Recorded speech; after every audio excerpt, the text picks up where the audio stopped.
Combat rarely begins with gunfire. It begins with waiting. At 0415 hours, under a moonless sky on the outskirts of a Middle Eastern city, Staff Sergeant Michael Turner lay behind a collapsed concrete barrier, his rifle trained on a narrow intersection that barely existed in the darkness. Night operations compressed time and distorted perception. Shadows replaced certainty. Every sound felt amplified, every movement suspicious. Turner had conducted enough night missions to know that darkness did not simply reduce visibility. It multiplied consequences. This position was part of a coordinated blocking operation supporting a raid several blocks away.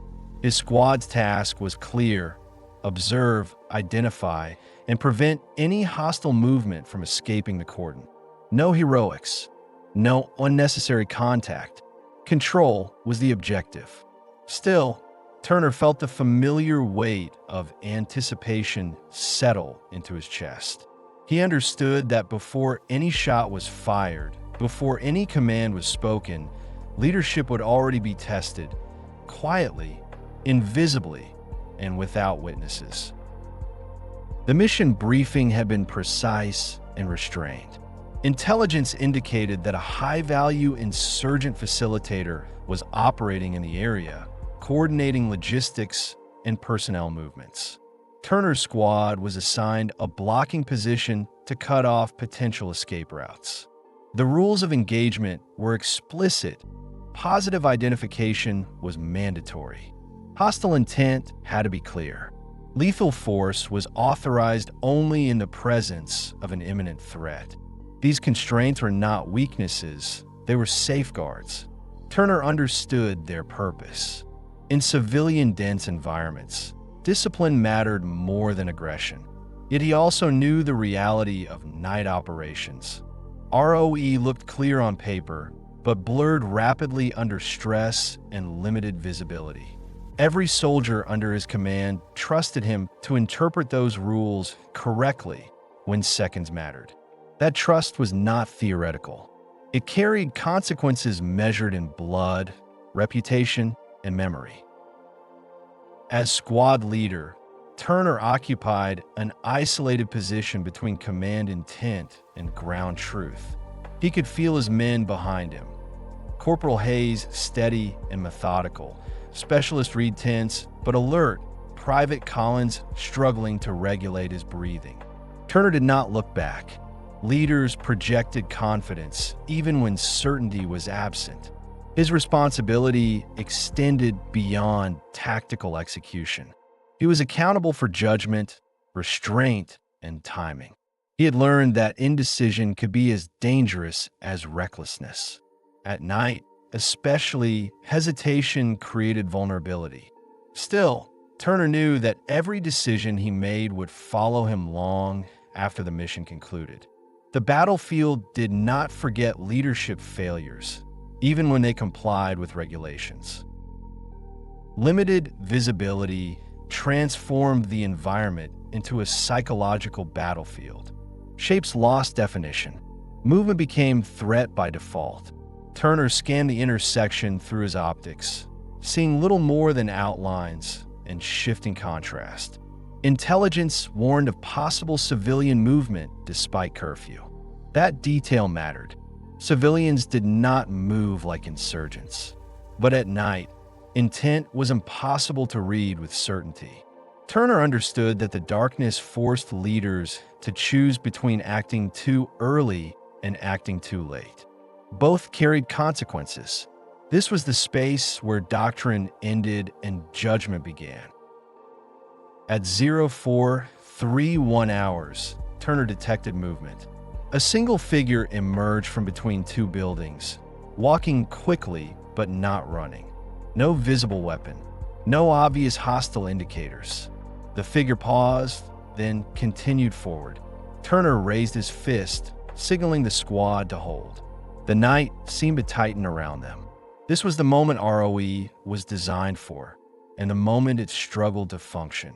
Turner felt the pressure of time pushing forward. Every second the figure moved closer increased risk. Every second of delay increased uncertainty. The figure approached, partially obscured by shadow. Turner reviewed the ROE mentally. Positive identification, hostile intent, imminent threat. None were clearly met. Yet instinct warned him that the situation was unstable.